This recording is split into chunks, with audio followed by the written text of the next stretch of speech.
Apakah kalian sadar kalau sebenarnya ada satu nama brand yang bergelut di dunia teknologi, yang hampir menggilas dominasi pasar yang dibilang sudah terkenal seperti Apple, Samsung, dan brand-brand lainnya? Sebenarnya mereka bukan siapa-siapa, cuma perusahaan kecil yang mencoba bertahan di tengah ketatnya persaingan industri teknologi. Apakah kalian bisa menebak baran apakah itu? Ya benar, Huawei. Bagi kalian mungkin ada beberapa yang asing mendengar merek teknologi satu ini. Huawei ini sangat keren, asal kalian tahu, hanya dalam beberapa tahun saja, setelah mereka hadir dengan teknologi yang super canggih, dia sudah mampu bersaing dengan brand besar seperti Apple.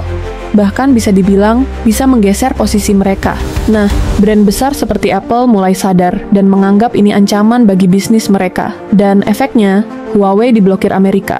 Dilarang menggunakan semua yang berhubungan dengan Google dan lainnya. Oke, di video kali ini kita akan membahas gimana kisah perjalanan Huawei. Kok bisa sebegitu canggihnya, sampai-sampai si raja brand teknologi harus turun tangan. Tapi sebelum itu, jangan lupa klik tombol subscribe agar si admin makin semangat buat konten lainnya. Oke, dimulai dari tahun 1980-an. Di era ini, Cina baru saja merintis industri teknologi mereka. Di waktu tersebut, untuk masalah teknologi di pasar global masih dipegang dan didominasi dari negara barat. Sementara, Cina masih tertinggal dalam hal inovasi dan teknologi komunikasi. Lalu pemerintah Cina menyadari hal itu, bahwa mereka masih bergantung sama teknologi dari luar. Dari situlah, pemerintahan Cina mulai mendorong industri lokal supaya bisa berkembang dan diharapkan bisa mengurangi ketergantungan mereka sama teknologi dari luar. Kemudian ada mantan insinyur militer bernama Ren Zhengfei yang sadar dan melihat sebuah peluang dari kondisi ini. Ren Zhengfei bermisi untuk menjadikan Cina supaya bisa mandiri dalam teknologi komunikasi. Ren Zhengfei kemudian mendirikan perusahaan yang bernama Huawei Technology di tahun 1987 di kota Shenzhen, Cina. Nama Huawei dipilih dari dua kata, yaitu kata Hua yang berarti luar biasa, sedangkan Wei bisa diartikan sebagai pencapaian. Jadi Huawei bisa kita artikan sebagai pencapaian yang luar biasa. Di awal berdirinya, Huawei nggak langsung bikin alat komunikasi, tetapi sebagai distributor sederhana yang menjual peralatan telekomunikasi yang mereka impor. Namun Ren Zhengfei memiliki ambisi yang lebih. Dia nggak mau kalau Huawei cuma jadi distributor saja, tapi menginginkan Huawei sebagai perusahaan besar yang menciptakan teknologi mereka sendiri. Dari ambisinya sang owner ini, Huawei pelan-pelan mulai merancang dan mengembangkan perangkat mereka sendiri. Debut ini dimulai dari perangkat telekomunikasi kayak switch jaringan dan perangkat infrastruktur telekomunikasi. Walaupun Huawei berhasil melebarkan sayap bisnisnya di dunia telekomunikasi, ada masalah yang mesti dihadapi oleh mereka, yaitu mesti bersaing dengan perusahaan yang sudah lahir duluan seperti Ericsson dan Nokia. Ada satu masalah lagi yang perlu dihadapi oleh Huawei, yaitu mendapatkan kepercayaan dari pemasok di pasar global. Ya, namanya juga perusahaan baru. Tapi untungnya, pemerintah Cina selalu mendukung dan mengajak semua industri lokal agar bisa lepas dari ketergantungan dari teknologi luar. Dukungan yang diberikan pemerintah Cina itu nggak omon-omon dalam bentuk kebijakan saja, tetapi mereka juga memberikan kontrak besar kepada Huawei yang dipercayai untuk membangun infrastruktur telekomunikasi nasional di sana. Nah, berkat inovasi teknologi dan dukungan pemerintah Huawei mulai mendapatkan modal untuk bisa bersaing di pasar lokal Cina. Tahun 1996, Huawei mulai melebarkan jangkauan pasarnya. Jika sebelumnya mereka cuma memasarkan perangkatnya di dalam negeri saja, kini mereka mulai berekspansi ke negara lain.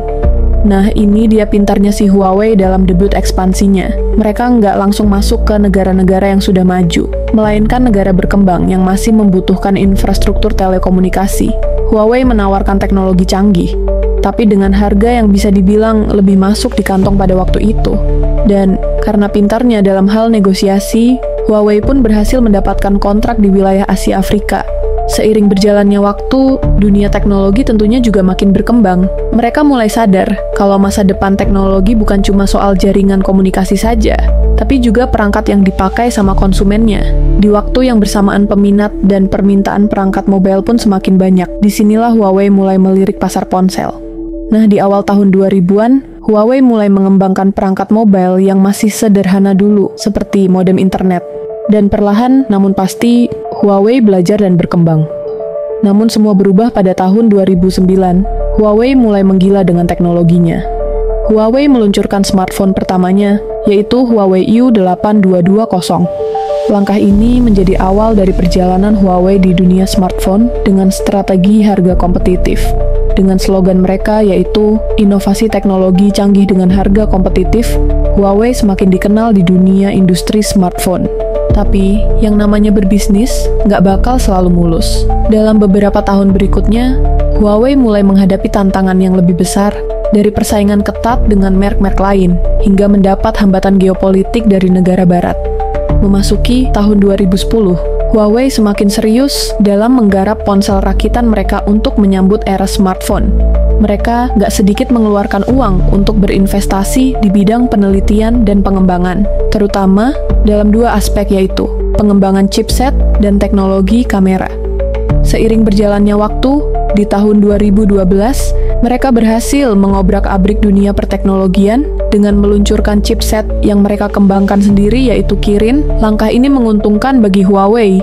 Dengan memiliki chipset sendiri, Huawei nggak perlu lagi bergantung sama pemasok chipset seperti Qualcomm dan MediaTek.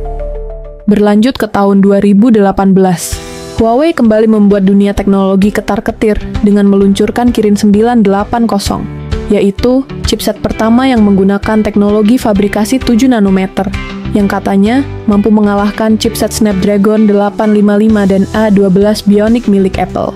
Selain soal chipset, Huawei juga mau unggul di sektor lain yang sangat diminati sama pengguna, yaitu fotografi. Pada tahun 2016, mereka menggandeng Leica yang merupakan perusahaan kamera legendaris asal Jerman yang dikenal dengan kualitas optiknya yang luar biasa. Tapi, gebrakan Huawei yang paling gila datang di tahun 2018 dengan peluncuran Huawei P20 Pro. Smartphone ini menjadi yang pertama yang menghadirkan sistem triple kamera.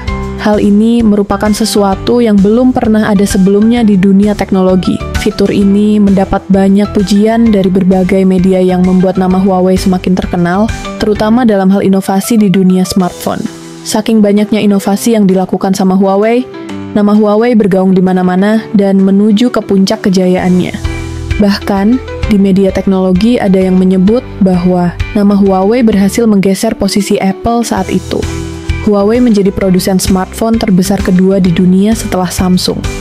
Namun kesuksesan ini malah mendatangkan kekhawatiran bagi brand-brand besar, terutama perusahaan teknologi asal Amerika Serikat. Huawei dianggap sebagai ancaman nyata, tidak hanya dalam industri smartphone, tetapi juga dalam pengembangan teknologi. Pada tahun 2019, mimpi buruk bagi Huawei pun telah di depan mata.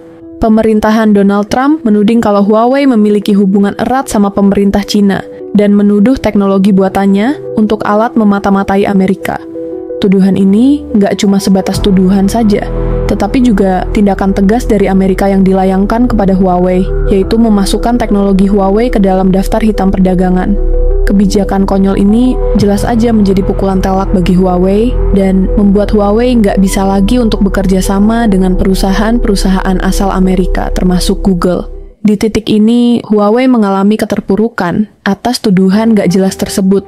Mereka mencoba bertahan dengan berbagai cara, salah satunya dengan mengembangkan sistem operasi mereka sendiri, yaitu Harmony OS. Tidak hanya itu, mereka juga membuat aplikasi Apps Gallery sebagai pengganti dari Play Store, yang mana Play Store adalah milik Google. Setelah terkena sanksi dari pemerintah Amerika Serikat di tahun 2019, Huawei nggak bisa lagi menggunakan sistem operasi Android dan layanan Google lainnya, sehingga menjadikan nama Huawei yang awalnya dielu-elukan media, perlahan-lahan mulai meredup di pasar global. Meskipun begitu, mereka tidak menyerah begitu saja. Mereka segera mencari cara baru, supaya tetap bisa bertahan dan terus berinovasi. Dan pada tanggal 9 Agustus 2019, Huawei secara resmi meluncurkan sistem operasinya sendiri, yaitu Harmony OS. Di awal penggunaannya, sistem operasi ini nggak langsung diaplikasikan ke dalam smartphone, tetapi masih digunakan untuk perangkat Smart TV Honor Vision.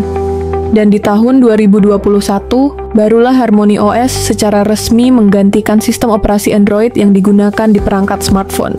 Membangun sistem operasi sendiri dari nol itu jelas bukan perkara yang mudah. Ditambah lagi, Tantangan terbesar dari sistem operasi buatan Huawei ini yaitu ekosistem aplikasi.